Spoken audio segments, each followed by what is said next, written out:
Now's the time to be part of the team at Team Toyota. Step up to the plate with a winning lineup of new Toyota models like the new 4Runner, Grand Highlander, and the all-new 2026 RAV4. Or find something perfect for your game plan and your budget with over 300 certified used Toyotas available. And don't sweat a trip to the IL. Our service and collision centers will have you back in the game in no time. So slide into one of our 3 locations, Princeton, Langhorne, or Glen Mills, or take a swing online at teamtoyota.net.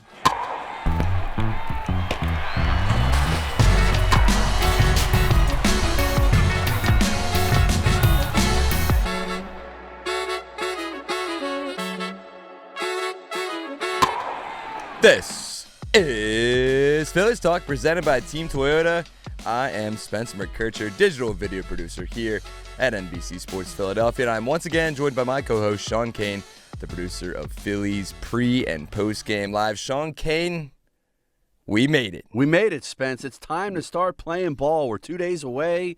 We made it through the grind of the off-season, spring training, and the games start counting for real on Thursday, man. I'm excited. I know in our last podcast, I kept saying I can't believe it, and that was 10 days ago. Yeah.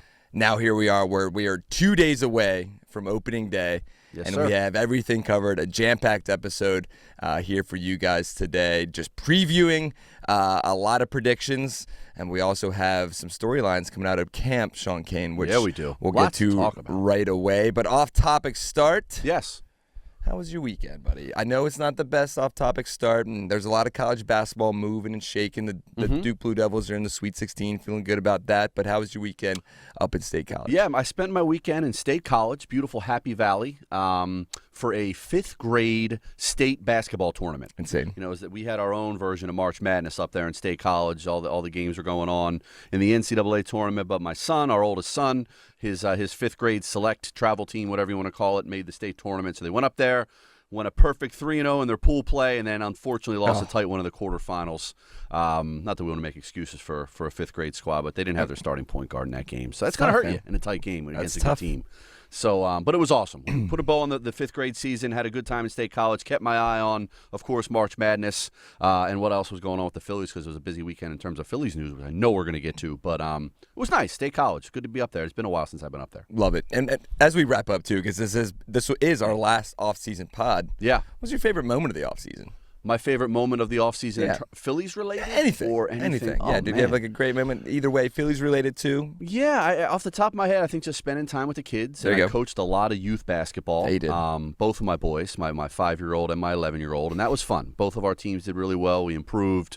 So a lot of youth hoops. Now we're in the Little League baseball. So just spending time, I think, because once Phillies season starts, as you know, our work schedule really ramps up. So the winter is kind of when you get to spend a lot of time. And, of course, I spent a nice week in Clearwater with you. I should mention that, too. But a lot of good moments, a lot of good family time, I think, stands out. Yeah, I'm with you. That week in Clearwater with you was a great one. Yeah. Even the second week down there. And it's funny, the way I explain it to even friends and family, like this is our summer.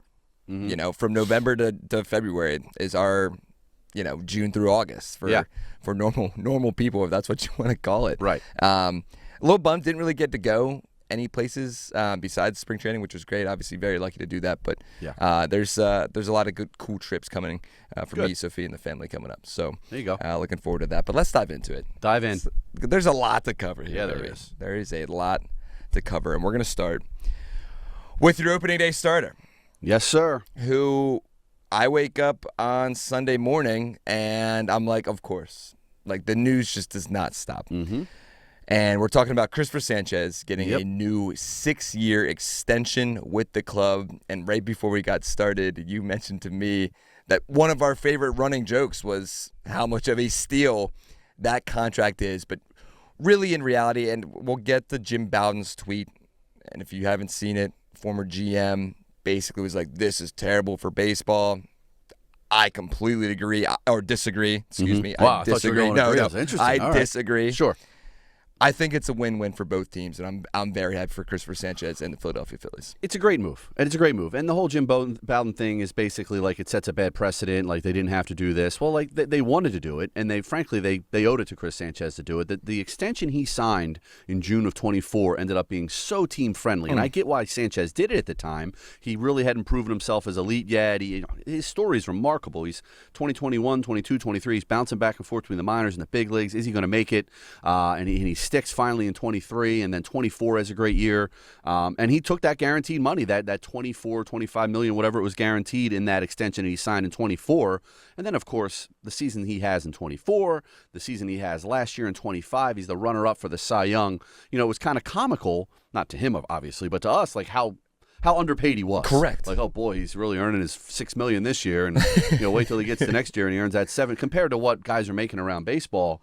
So good on the Phillies. Like, they ripped up his contract. They were under no obligation to do that. They ripped it up. They added a bunch of money at the back end of it. Now the total guarantee of that extension that you mentioned is $107 million.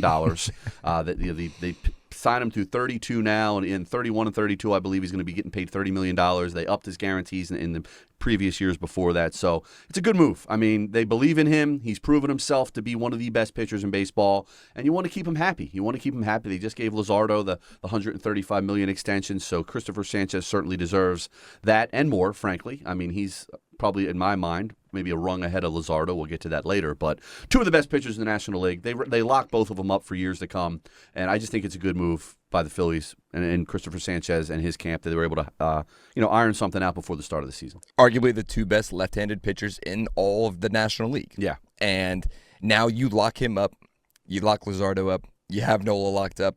Who knows what Zack Wheeler is going to do after this 2-year contract. He mentioned that could be it, but he's also mentioned this spring training, like, hey, this surgery might have changed some things. We could see him extend it. And, of course, Andrew Painter is locked up for a long term as well. I mean, there's your rotation. Yeah. And it's beautiful. I'm so happy that the Phillies got this deal done. And if anybody deserved it, it was Cristopher Sanchez. And I think it goes to show how much Dave Dombrowski and John Middleton, in reality, care about winning, because that's a guy that, they did, like you said, they didn't have to rip this contract up. Yeah. They decided that this guy, who's the National League Cy Young runner-up, hopefully is a Cy Young winner down in the next few years. Right. Rip that up. You deserve a lot more than that. I think that just goes to show how important this Phillies team is to care about winning. Yep. And, 29-28 with him and Luzardo, and you can't ask for a better deal. And I'm glad you mentioned the money. So this year he's making $3 million, which is just hilarious. Yeah. It is comical. Next year he will make $6 million. In 2028 he will make $9 million. And then the increase kicks in. 30 he's making 15. 29 he's making $15 million. 30 he's making $16 million. And then in 2031 he jumps to $30 million. Yeah. Then that's 31 and 32. Yep, $30 million. Making $30 million. And then in 2033, it can go to $32.5 million with a possible increase of $44.5 million or a $1 million buyout. Yep. Which is just ridiculous. Yeah, for sure. And other than that team option, that all that money's guaranteed. So it's coming to him. And like we said, it's a good move by the Phillies, and I don't buy the whole this sets a bad precedent across baseball. It's ridiculous, man. Each team goes about their business their own way, and they value different members of the organization differently. And Cristopher Sanchez certainly earned it. Not only is he a great pitcher, they rave about his work ethic. You see how much better he's gotten, how much he's improved, how much he's worked at his strength and his eating and his nutrition. He's a guy that's committed, and they have no qualms committing to him, nor should they. And in reality, it's the confidence, too. Mm-hmm. We've seen him be this confident human being over the last 2 or 3 seasons. Yep. And if you go back and look, it's shout out to Matt Klentak for making this deal. Former Phillies GM sends Curtis Mead to the Tampa Bay Rays, and basically like a prospect deal. That's what it was. Yeah. 2 guys, the Rays wanted to make some roster cuts. It was more of a roster cut for them. And shout out to the Phillies developmental team. Because to see this guy kind of evolve into what he has, and I feel like very quickly, like it was always like him and Ranger were kind of like, hey, here's these 2 young guys, 2 lefties that are going to kind of come up together, and just the rise of Cristopher Sanchez over the last 2 seasons, getting ready for a huge 2026 season, and his 3rd season really is going to be phenomenal to see, and I'm so excited. I think the confidence is sky high right now. Yeah. We'll get some bold predictions here shortly. And he's proven himself in October, too. Like, he had a great start against the Mets in 24. That was the only game they won in that series. He started game 2, and then he pitched really well twice against that Dodgers lineup last year. So not only has he been a good regular season pitcher, he's proven he can handle the bright lights, and I know they're hoping to get him there again this year. And I think making his first opening day start's a big deal for him, too. That's exciting. Looking forward to seeing how he throws the ball Thursday. I heard a story with Jim Salisbury, a good buddy, about, asked him if he was feeling confident or like if he was going to lose sleep on Wednesday night. Yeah. Getting ready for his first opening day start. And he said after this contract, Chris Sanchez said, "Do you think I'm just going to sleep just fine now or what?" That's great. That's it's so awesome. Perfect, man. Yeah. It's perfect. Good. He deserves all this. And good deal. If anybody's ready for those bright lights against the Texas Rangers and Nathan Eovaldi, it's Cristopher Sanchez, and I can't wait to see what he brings on Thursday. We'll get to some starting rotation stuff here in a little bit, especially, the next 3 games to start the season. We have some pitching matchups as well. But we'll start with the roster, Sean Kane. That is finalized. Dylan Moore, as projected, is really the final 26th man. Garrett Stubbs, the odd man out. And as we sit down here on Tuesday, March 24th, 2 days before opening day, Garrett Stubbs not traded yet, but Dave Dombrowski did come out and say that he's looking for a trade partner for Garrett Stubbs. That could be maybe some starting rotation depth because there isn't really any. Obviously, when Wheeler comes back, there's 6 there, but then it's like Alan Ronhell, Bryce Wilson, and Tucker Davidson. That's about it. So Garrett Stubbs still on the roster. Rafael Marchand does make it. Otto Kemp and Mundo Sosa as well. And then the bullpen, kind of a surprise for me, Zach Pop, the one righty that makes it in that group of Chase Shugart, Zach McGambly, and company. And Tim Meza makes it as well. 4 another lefties. Lefty. Because Orion Kerkering starts on the IL to start the season. Your takeaways from the final roster. So I think we've I can't say I'm surprised by certainly none of the position player stuff. Like we've said all along, I think Marchand had the leg up in the backup catcher role.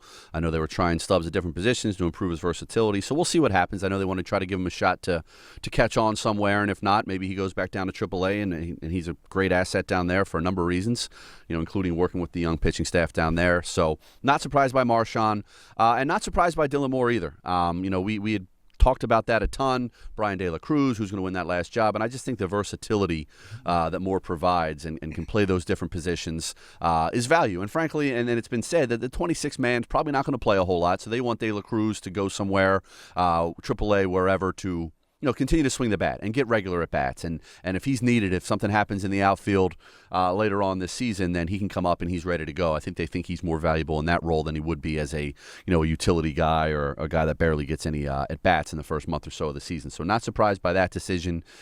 Sosa you mentioned, Kemp you mentioned, not surprised by those guys. Yeah, the bullpen, Tim Mays is a guy that we didn't really talk a whole lot about. No. I thought maybe they just stick with the 3 lefties, with Alvarado and obviously Banks and, of course, Backus. Kyle Backus. Senor Kyle Backus. Backus. Backus, I wasn't surprised by Backus the way he threw the ball in the spring.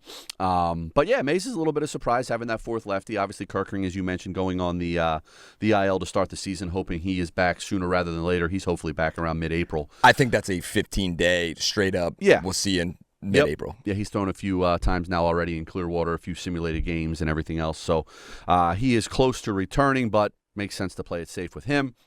But no, yeah, the other bullpen stuff, you mentioned Zach Pop, and he impressed them in the spring, and yeah, that's their 8-man, their mix right now. Obviously, Kerkering's coming back, that'll change things. I'm sure the bullpen, they'll churn through it, but yeah, I kind of like the makeup of the 4 guys they have. Looking forward to a full season of Duran. I think Keller obviously has impressed us. Jonathan Bolin impressed us, so it's a good 8-man mix right now, and we shall see. But yeah, I guess to answer your question, that's really the only thing that surprised me a little bit is Meza getting the nod as a 4th lefty in the bullpen. Yeah, so Zach McGambly, the Rule 5 draft pick, he does get sent back to Miami since he did not make the opening day roster. Yeah. Which kind of stinks because he had a great, in my opinion, I thought he had a pretty good spring. Yep. And, we kind of mentioned last few podcasts we talked about on the graphic that we showed during a spring training game. We had McGambly as that last guy because I think they didn't want to lose him in that, in the Rule 5 draft selection. So he does get sent back to Miami. I mean, I don't know. Zach Pop, I think, surprises me more than Chase Shugart. I thought Shugart pitched the ball really well. Bryce Harper was really impressed with him and the comments that he made before going to the World Baseball Classic and when Shugart faced him in live BP. But Shugart starts the season in AAA, and I think I think they go to Pop just because it's more big league experience. He's had that big league experience over the last 3 or 4 seasons with the Blue Jays and Mariners and Orioles and, a bunch of teams. So we'll see what Zach Pop's role is. I don't expect him to have a huge role in this bullpen, maybe like a mop-up guy late. And then obviously when Zack Wheeler returns, which we can transition to that here in a second, Taijuan Walker slides down, and I believe Zach Pop will be that kind of odd man out. And then Orion Kirkring comes back, and Tim Asa will be that odd man out from the left-handed side. So there's your opening day roster. Like you said, I'm so happy for Dylan Moore, man. Really cool dude. Yeah. And I'm glad you mentioned that because I do think they want De La Cruz to get everyday at-bats because I do think at some point in 2026, Brian De La Cruz is going to have I'm not going to say a major role, but a role on this team, in the big league team, because he's too good not to. And I think just getting everyday at-bats and coming up, whenever he's called and whenever he's needed is going to be big for this Phillies team. So I'm looking forward to seeing Brian De La Cruz at some point. Yes, sir. Definitely. There's your roster. Really excited for it. I mean, everyone knows like Stubbs is my guy. Right. I hope he has. I hope he has a shot. I think they're going to talk to his agent. I'm sure this is already happening behind the scenes. And I do think like they're going to lose him if they DFA him because I think there's a big league team that is going to want his expertise. After being behind JT Realmuto over the last few seasons. And I think even just being that clubhouse guy, like we've mentioned, I think he's too important as a clubhouse guy for teams to just be like, yeah, you know what, not even take a flyer on him. So if he does get sent down, since he did sign that November, and he signed in November, he signed that 2-way deal, he would make $525,000, or I think it's $545,000. Over $500,000, definitely. In AAA. Yeah. But I'm assuming if that doesn't, he'll be granted free agency, that contract will be wiped out, and I'm sure he'll sign a major league contract at some point. But all the best to Garrett Stubbs, and I hope he is returning, and I hope he is down in AAA for our sake, but for his sake, I hope he gets a shot somewhere else in a big league team. Yeah. Zack Wheeler. Here we go. Not on the opening day roster. Yeah, we're going. Not on the opening day roster, but sounds like he could be added to the roster really in mid to late April, probably late April at the latest at this point. How surprising, man. Yeah, great. I mean, we've been talking about it. He's kind of projected confidence and happiness, for lack of a better word, with how things were going throughout the spring. He just seemed like he was in a good mood, pleasant, checking off all the boxes. And last day of camp on Monday, he throws those 2 innings in a simulated game. Velocity was right around 94, which he says that's kind of where it is normally anyhow. Those this poor time minor of year. league guys, dude. Yeah, exactly. Lower minor league guys having to deal with Zack Wheeler for a couple innings. And a big crowd coming to watch him, his teammates. I know Bryce Harper was watching him, checking him out.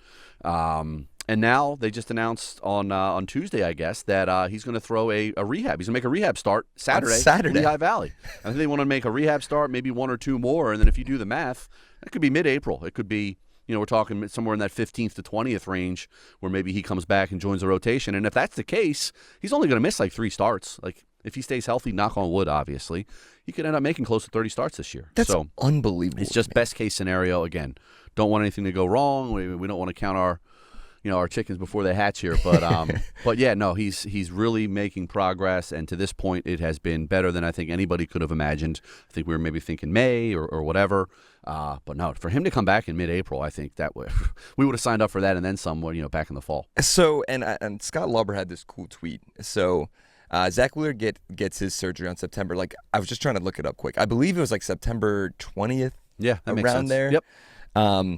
So Merrill Kelly. Yeah. Also got TOS surgery. He got it on September 9th of 2020. He made his first start of the season on April 2nd of 2021.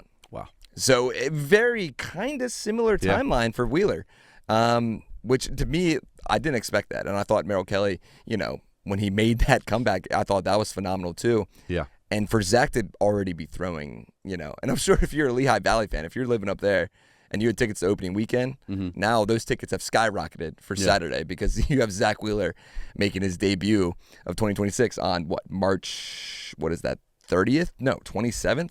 On Saturday? Yeah. Yeah, 28th. 28th? For Lehigh Valley on the 28th. That is insane, man. Yeah. That is insane. Super happy for him, man. And I know we've hit on it a bunch, but just to see him kind of come back like this and make this rehab already, I guess, I don't know the word, like processed. Right. And to be ready for the season maybe by mid-April is just remarkable. Yeah. It's remarkable. No, man. it's great. It's and great. that hopefully he's home because they go out west, they go to Colorado and San Francisco, then they come back home.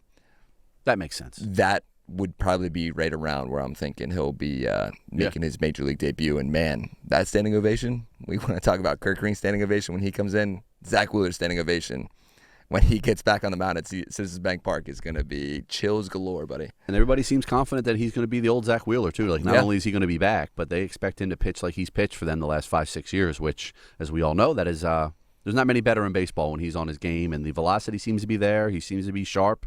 The command's there, so get him a few more starts, build him up a little bit, and let's plug in Zack Wheeler, because you're talking Zack Wheeler, Jesus Luzardo, Cristopher Sanchez, Aaron Nola, and Andrew Painter, who I know we want to talk about too, but if you can keep that five together and avoid injuries, that's the best rotation in baseball. Correct. 100% is. And we'll get to the lineup too, but yep. I think that rotation, maybe if you want to argue the Dodgers, sure. If you want to argue maybe the Mariners too. Yeah. But in my opinion, that is the best rotation in all of baseball. Yeah. And, Taijuan Walker will get the start as well on March 30th, the day before Andrew Painter's debut, which we'll get to here in a second before we get to some predictions. But, I think the Dodgers is good. You're right. Maybe I'm getting a little carried away, getting all excited because Wheels is in good shape. I understandably so. But I'll take them. I'll put them right up there with anybody. How's that? I think they're the best rotation in baseball. Yep. And I argue that when they're fully healthy, when Kurt Green comes back, it's the best bullpen in baseball. Yeah. Yeah. Speaking of that, real quick, when you mentioned Backus, mm-hmm. I forgot to see. Did you see Matt Gelb's article?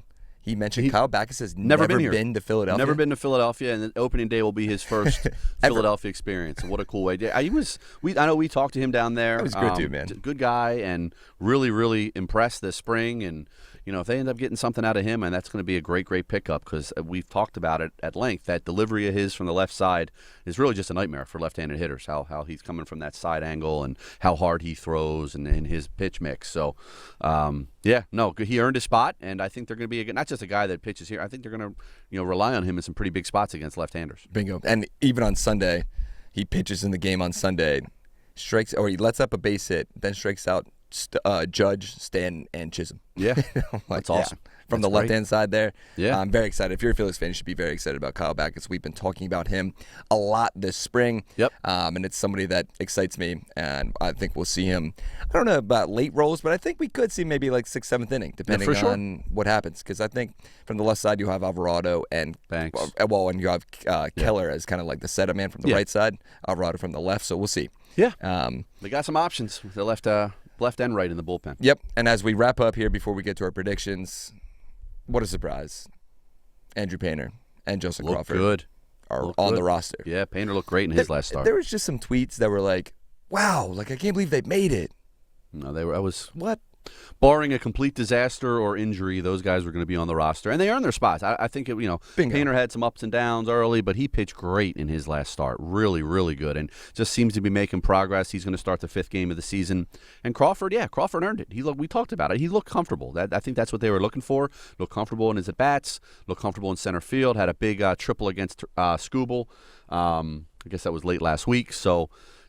Looks comfortable, earned it. I think he's in center field. I know he's going to be in center field on Thursday, probably batting 9th most likely, and I think that's going to be a role that he can really help the team both offensively and defensively in center field as well. And in case you missed it, Andrew Painter rocking number 24, and I almost just said JP, but Justin Crawford is rocking number 2.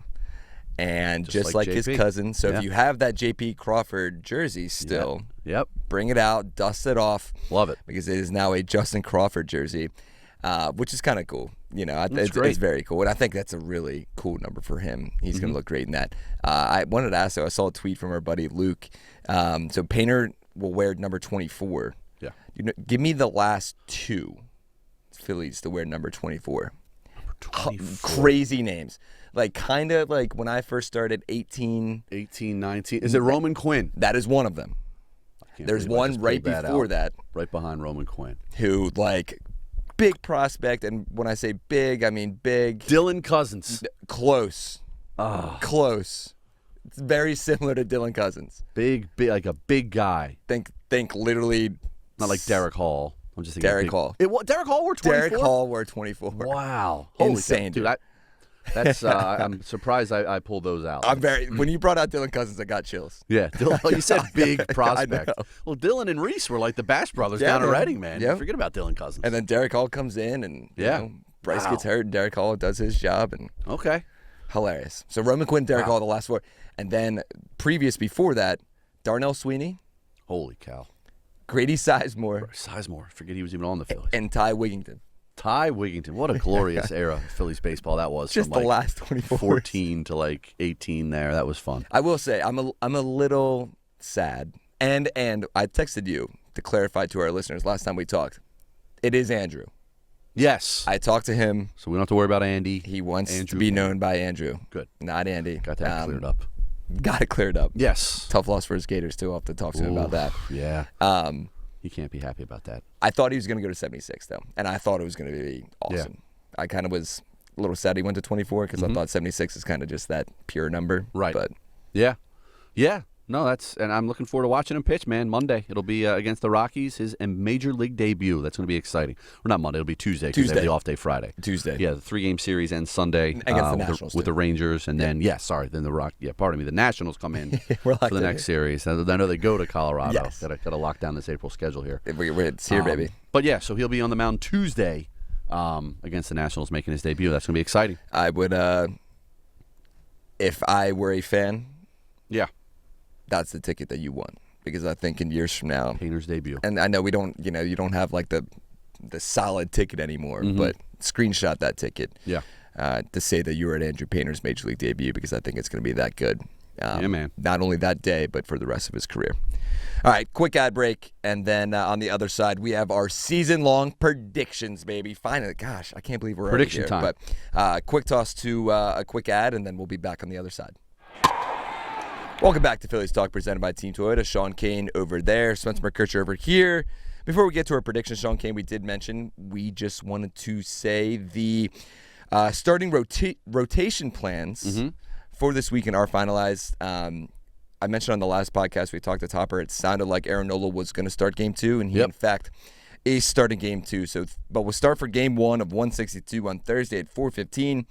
At Citizens Bank Park, Cristopher Sanchez versus Nathan Eovaldi of the Texas Rangers. Then obviously Friday, off day, which, thank goodness, I might go to D.C. and drop like $800 on a ticket to go watch Duke play St. John's and UConn. Sweet 16 action. I might. Okay. I might. Big time. So thank goodness Friday's ticket, off. man. Yeah. Dude, it's like $800. Yeah.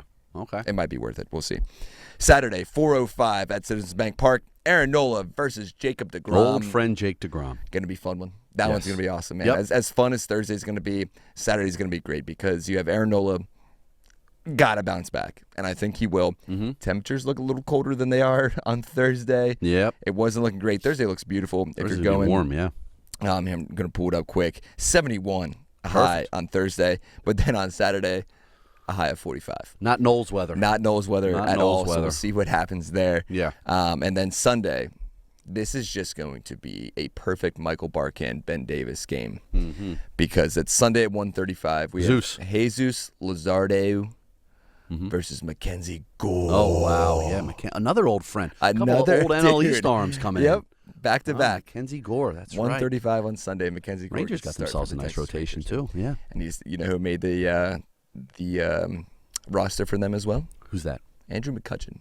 Oh, that's right. Good. So Good for him. Kutch will be back. Yep. Do you think it's going to be? There'll be a warm ovation for him. Of course. Yeah, I'm I don't assuming. think there's any ill will towards Kutch around here. Zero. Got Brandon Nimmo in center field. He'll probably get booed. Correct. Yes. I forgot about He'll that be one. received Yeah, too kindly. But yeah, no. Rangers, interesting squad, and those are some good, Eovaldi and DeGrom and Gore. That's no easy task. Remember last year Mackenzie Gore started against them on opening day down in Washington in the infamous shadow game. Where he had about 14 strikeouts through the first 5 innings, and Phillies figured out a way to win that game. But we'll see Gore again early this season. Which is funny. So the other day, I think it was Friday, spring training game, I texted Ben, and this is just to get on his nerves. He was like, man, I feel like we always start with the Rangers on opening day. Like, when's the last time we had a National League East opponent?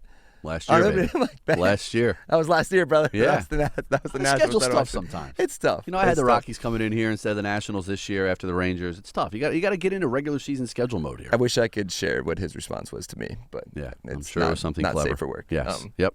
I remember them opening against the Rangers back in 2014. Yeah. Cliff Lee, I think, pitched opening day. It was a big, they scored a ton of runs and won. And then they also opened it against the Rangers. You were there. I was there. I was just about to say 2023. Turner's first year. Yes. Yeah. So that was they get smoked, dude. Yeah. I think they got outscored they did. 28 They got rocked in that series. Yeah. It was insane. I'll never forget. It was Wheels Sunday. gave up a ton of runs in his start. Yes. So did Knowles. Yeah. Jonah Heim had 5 home runs in the first 3 games of the season. I'll just never forget.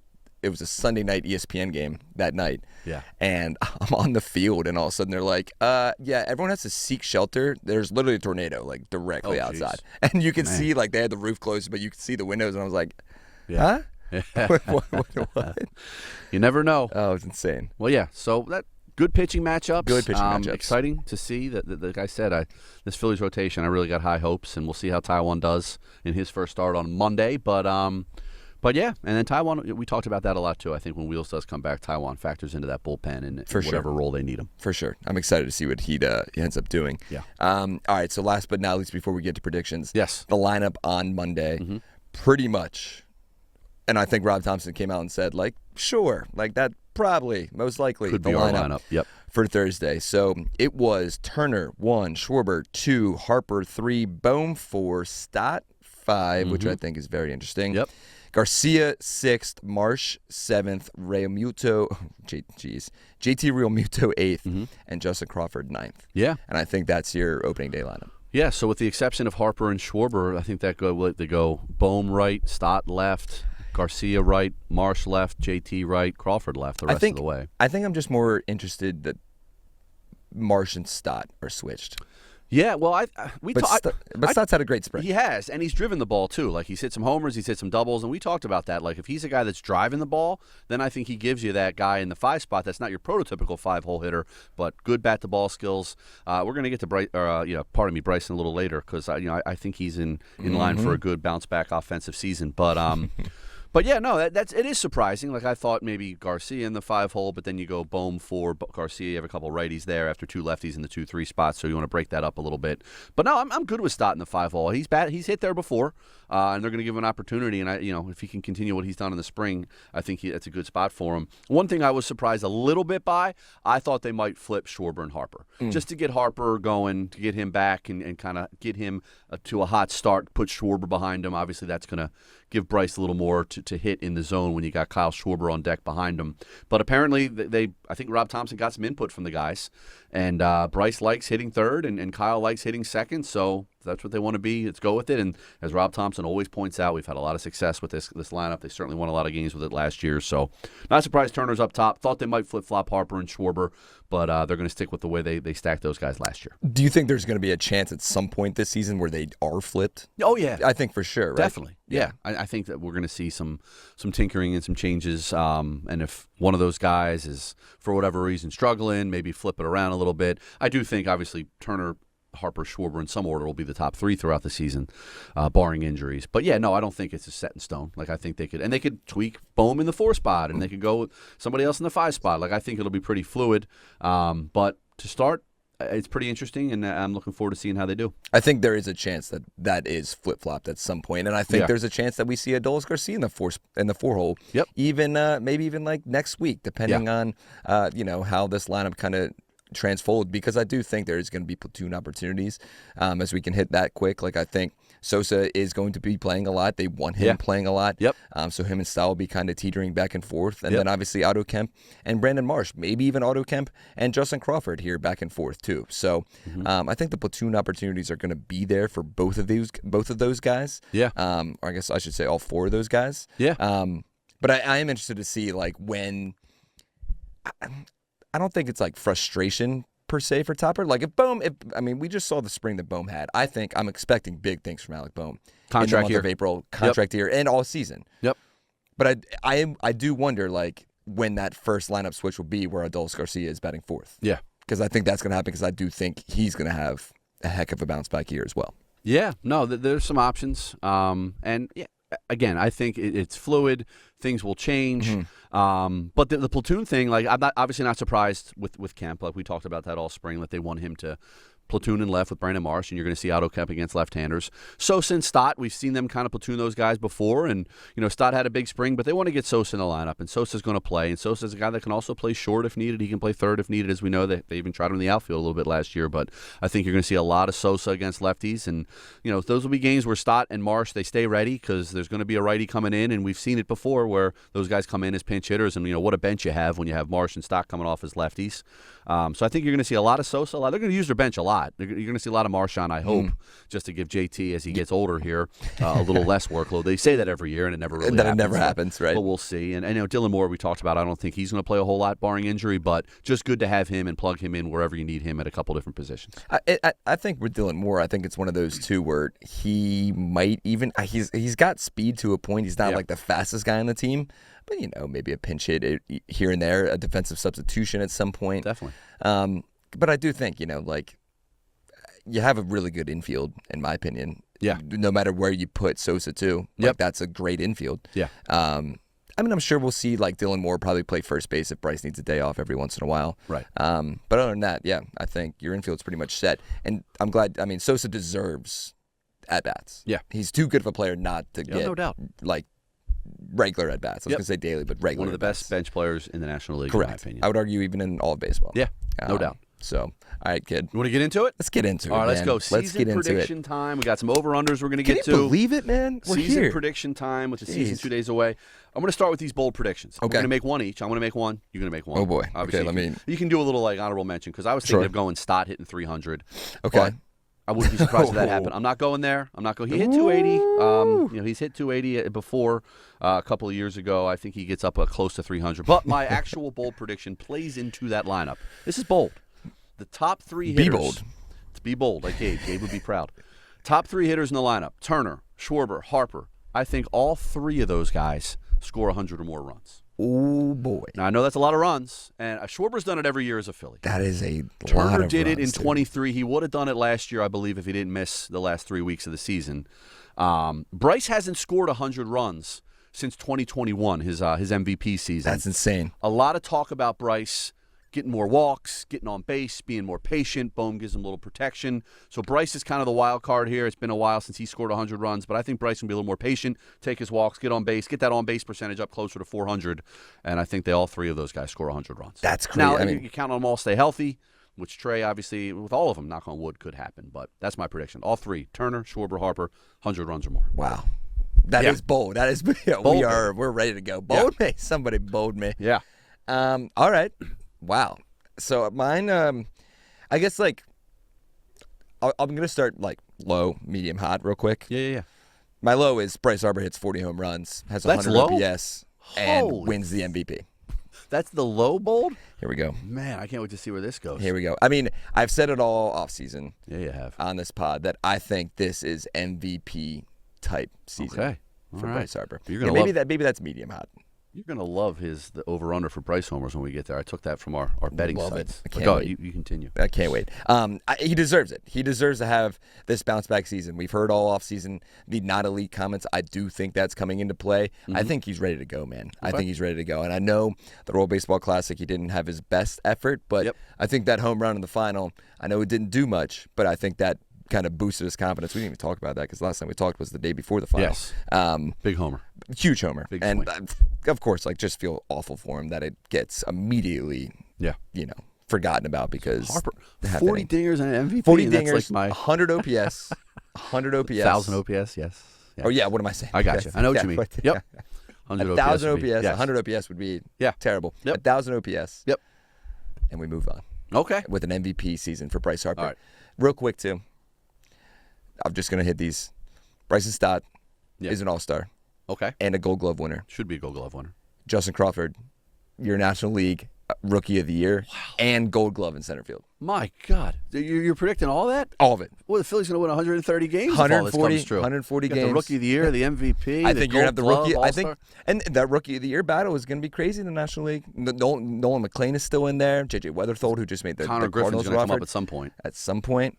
I think Justin Crawford is going to win the Rookie of the Year Wow. and a Gold Glove in center field. Man, I would just settle for him having like a decent year, playing a good center field and getting on base and scoring some runs. But you got him winning the Rookie of the Year. Bold, baby. Be bold. You are bold. My goodness. All right. Well, I thought my top 3 guys scoring 100 runs was it. All right. So next we're going to move on to some over-unders. These are all Phillies related. We're going to get to our predictions. We'll end with our predictions for like the major awards in each league. Cool. Across the league. Yep.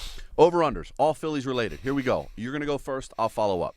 Wins. I'll give you some context. Wins. Over-under for the Phillies. Well, I'm not just making these up. I took them from a couple different websites. 89.5. Mm-hmm. Last year they won 96. Keep in mind they have gone 7 straight years winning more games than the previous year. 96 last year, 95 and 24. This year they set the bar at 89.5. Over or under, Spence? Over. That streak comes to an end, though. Yeah. I think they win 92 games. Okay. And we'll get to, final predictions where they land in the National League East. But I will take the over there. I think they win 92, maybe 93 games. But that streak of winning more games does come to an end year over year, just because I think this National League East is a lot tighter.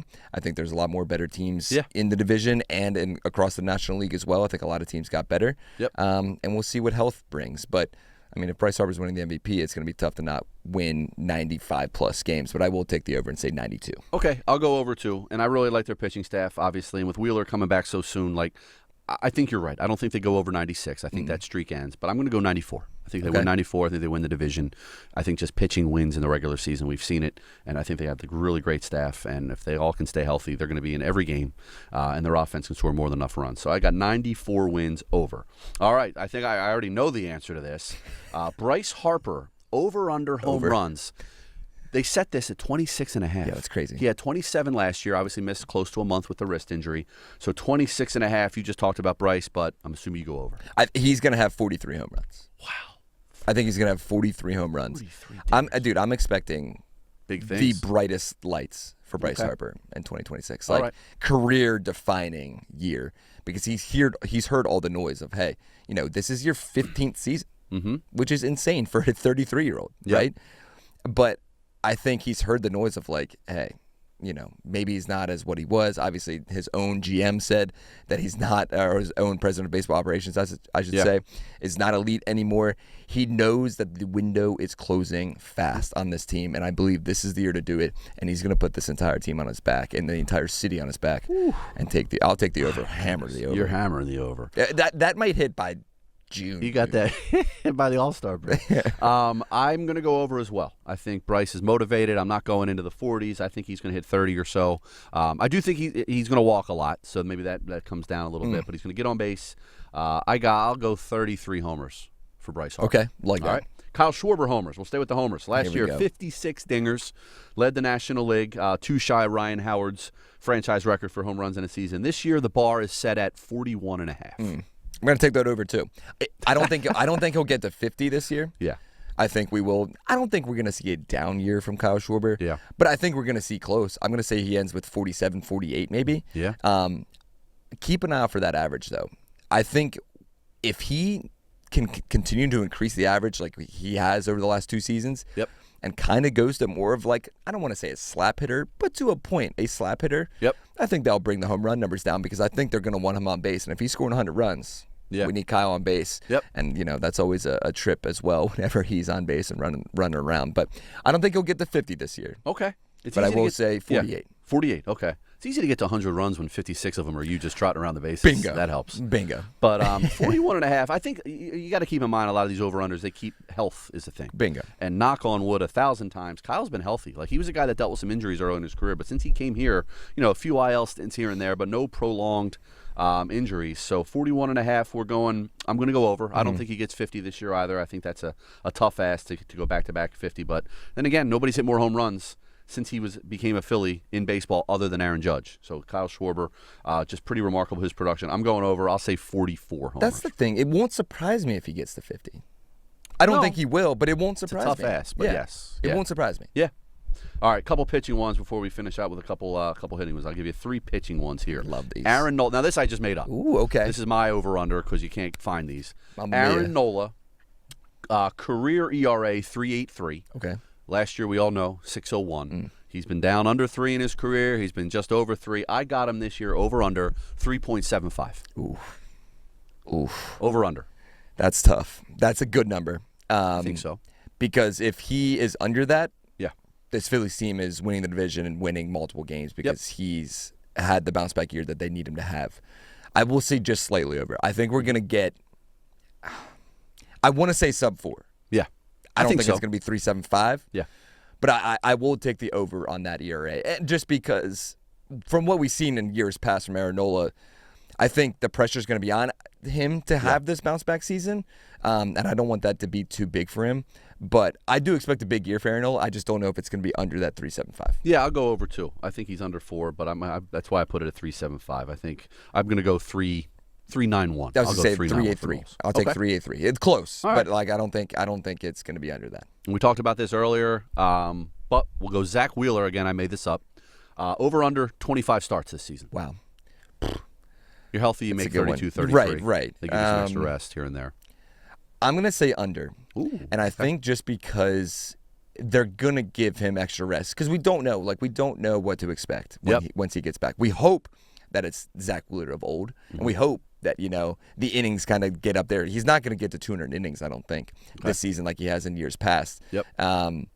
But just because I think they're going to play it safe with him. You have to, especially early in the season. Yeah. Even if we don't see him by mid-April, maybe something, maybe there's a setback. He hasn't had one yet. I'm not saying he's going to have that, but maybe there is a setback when he's starting to face these AAA guys this coming Saturday.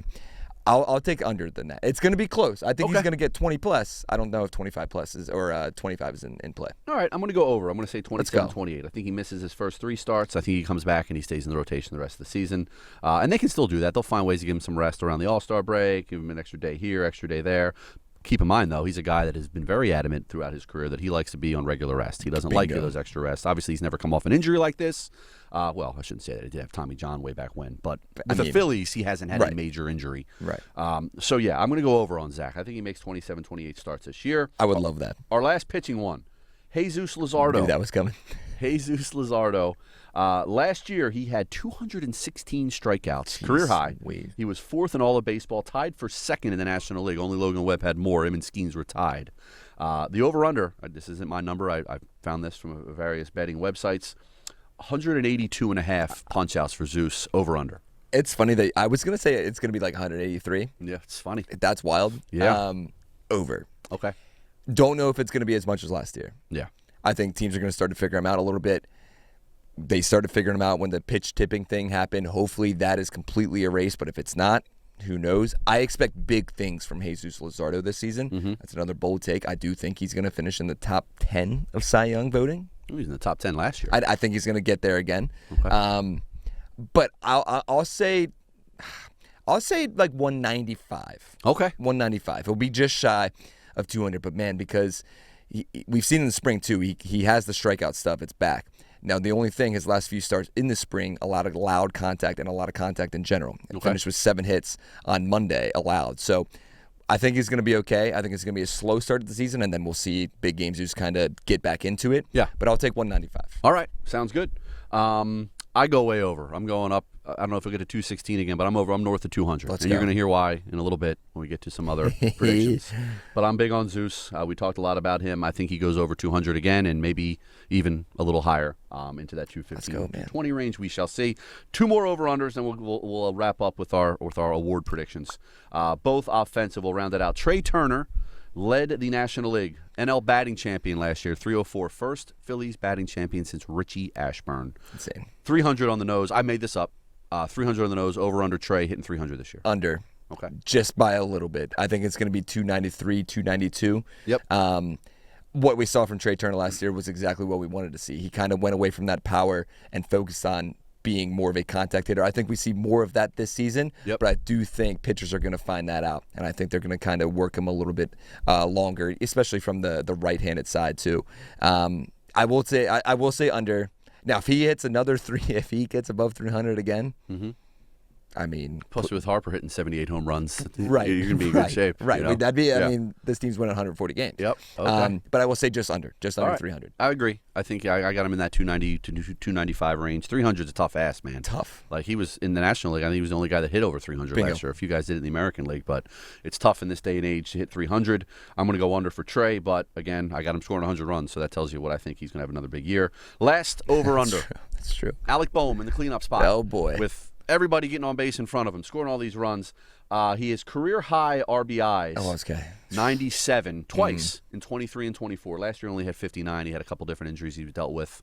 Boomer, 100 ribbies. Again, I'm making this up. Yep. Over under. I'm gonna be with our good friend Jim Salisbury, and I'm gonna stick with what his opinion is. And I know it's not shared, and I know if you're listening, I think Alec Boehm is gonna have a hell of a season. I'm gonna go over. I'm gonna go over 100 RBIs. Okay. Contract year. He knows that. I think he knows the pressure is on. Yep. And for him to perform in this role in the 4-hole, he needs to produce 100-plus runs. It's about time. He needs to get to that. And I think a healthy Alec Boehm, we know he wasn't really healthy last season. I think a healthy Alec Boehm gets to 100 RBIs. Now, I don't know about home runs. Mm-hmm. I would like 25-plus. Yep. But definitely 100 RBIs. I think so, too. Yeah, if these guys are getting on base, he hits with runners in scoring position like he has throughout his career. I think he goes over 100. I know he wanted to get there a couple of years ago, fell just short. I think it means a lot to him. Contract year, there's a lot of reasons I think that he's going to. And I have all those guys scoring all those runs. Somebody's got to drive him in. So, yeah, I go over 100 RBIs for Alec as well. I'll go 105. If those guys are scoring 100 runs, somebody's got to drive him in. I mean, exactly. I love it. We're all the whole thing is health, obviously, Yep. with all this stuff. Let's hope these guys can stay healthy. And boy, if all these overs hit, I think the Phillies might win 115 games this year. Man. But anyhow, let's go. We'll wrap it up with our Cy Young and MVP predictions in each league. I'm going to preface this with saying the easy call for these is Skubal in the AL, Skeens in the NL, Ohtani in the NL, and Judge, because these guys have won it. All of them, except for Skeens, won his first finally last year. Finally, he's like 24 years old. But these guys have a pretty much a stranglehold on the preseason predictions. In their respective leagues, in their respective categories. I'm going to give you my MVPs first. Okay. All right, here we go. NL MVP. Not going to start with a popular one for Phillies fans. I think Juan Soto is too good of a player not to win an MVP, and I think it's coming this year. He had a really good year last year with the Mets. Kind of flew under the radar. But his numbers are good with the Mets. I think the Mets revamp lineup. I think they're going to be good. I think they're going to score some runs. He's going to have a lot of guys batting around him, some talented hitters, Lindor and Bichette and so forth and so on. So I got Juan Soto in the NL. And then the AL, again, easy to go Judge. I'm going to go Bobby Witt. I think Bobby Witt, he was a runner-up 2 years ago, and by his standards wasn't as great last year. I just think this guy does it all. I got Bobby Witt in the American League MVP. I love it. Two great predictions. And so I will preface this by saying, especially when we get to Cy Young, those are my bold predictions. Yep. Okay. This is not bold. Bryce Harper is your 2026 National League MVP. Third career MVP. That would match Schmitty. Bingo. And it locks him in the Hall of Fame. And I hope maybe a first ballot. Yeah. Maybe a first ballot Hall of Famer. Yeah, I think he just does it. I think this is the year. He's got to carry this team, and he knows that. And everything I mentioned beforehand, he gets the job done. He gets his third career MVP, second with the Phillies, and we'll see a statue of Bryce at some point out in Citizens Bank Park. In the American League, I'm going to stick with their shortstop, and I think this is a huge bounce-back season for the Baltimore Orioles, and I'm going to go a little bold, and I'm going to go Gunnar Henderson winning the MVP. Okay. Just because, like you said, I don't want to. Judge is going to win. Yeah. He's going to win. Ohtani will probably win the National League. Bingo. But I think Gunnar Henderson, yeah. just coming from what he's done from the World Baseball Classic this entire spring, he's had great numbers. The Orioles, not the season that they wanted last season. How about Gunnar Henderson hitting maybe like 300 with 30-plus home runs, 100-plus RBIs, and gets the job done to win the American League MVP. All right. Finally, Cy Young's American League. I'm going Garrett Crochet. I think he had a great year last year. I think he's having another great year this year. National League, I was actually tempted in the National League to go Ohtani for Cy Young because he's won all the MVPs, and I'm sure he wants a Cy Young at some point. Say it. But as I've alluded to, throughout the spring, throughout the winter, friend of the podcast, former friend of the podcast, friend of just all-around good guy, clubhouse, Jesus Luzardo. Let's go. Jesus Luzardo's going to win the Cy Young. Can you imagine? I can imagine. He was in the top 10 last year. He's got his contract extension. He's got his peace of mind. He likes pitching here. knock on wood, he's healthy. That's always been an issue, but he stayed healthy last year. And frankly, last year, we've talked about this. If not for the starts against the Brewers and the Blue Jays back-to-back, he probably has Cy Young caliber. Does he win it? Maybe not against Skeens. But I think he avoids those blow-up starts this year. Not going to be perfect, but I got Jesus Luzardo winning the Cy Young. Let's go. Yeah. That would be so awesome, dude. That would be so awesome. So I know we made a bold prediction earlier with, Justin Crawford. So we can't have MVP, Rookie of the Year, and Cy Young. So that was a bold prediction. We could. Yeah. It'd be wild. But it's Sanchez year, too. You got Christopher Sanchez. You got the Phillies sweeping the NL Cy Young and MVP. It should have happened in 21. Mm-hmm. With Wheeler and Harper. Yeah. I think it happens this year in 2026, 5 years later. Christopher Sanchez is your National League Cy Young winner. This contract, everything built into this 2026 season for Sanchez, I think. I mean, he deserves the credit that he's finally got, and I think he's going to get it this season. For the American League, we'll go another little bold. How about Brian Wu with the Seattle Mariners? I think the Seattle Mariners are going to have a hell of a year as well. They got a great staff. I think they're going to be the number 1 seed in the American League when it's all said and done. I think they're going to win maybe 100 games this season. That team is good. That rotation is stacked. I'm excited for Brian Wu. He made a lot of starts last year. I think Brian Wu is your American League Cy Young winner. Love it. That's a wrap. Where does the season end? That's the only prediction we have left. And I know we have World Series. I know we got a minute here. I think they're going back to the World Series. Let's go. It's going to be tough against the Dodgers, though. Let's but go. I got to be positive. Yep. I got them getting some winning revenge the against division. the Dodgers in the CS. I got them winning the division. I'm confident in saying that. 3rd straight. Yes. And then they're going to the World Series. I love it. Yeah. I'm with you. I think they go back to the World Series. This is the year, Phillies fans. They're going to do it. Book it. I know when you clock's ticking, they need to. Come back on March 24th when it's October 24th, and we can talk about it. But I think the Phillies win their 3rd straight National League East Division title. I think they get past the Dodgers in the National League Championship Series. I think they get past the Mets in the NLDS. They get past the Dodgers in a gauntlet of a thing, and they beat the Seattle Mariners in the World Series. 4 games to 3 in Game 7. Okay. Book it. We got to get going. We got to go. Thanks for listening to the Phillies Talk podcast presented by Team Toyota. We are going to be here all season long. We're going to have special guests all season long. But happy opening day, everybody. We made it. Enjoy the day. Enjoy the weekend. We will talk to you guys on Sunday after that game recap in that Ranger series. So until then, enjoy this weekend. Baseball is back. So are we. Well, we didn't really go anywhere. We're landing the plane. Sean Kane, Spencer McKercher, Phillies Talk podcast presented by Team Toyota. We'll talk to you Sunday.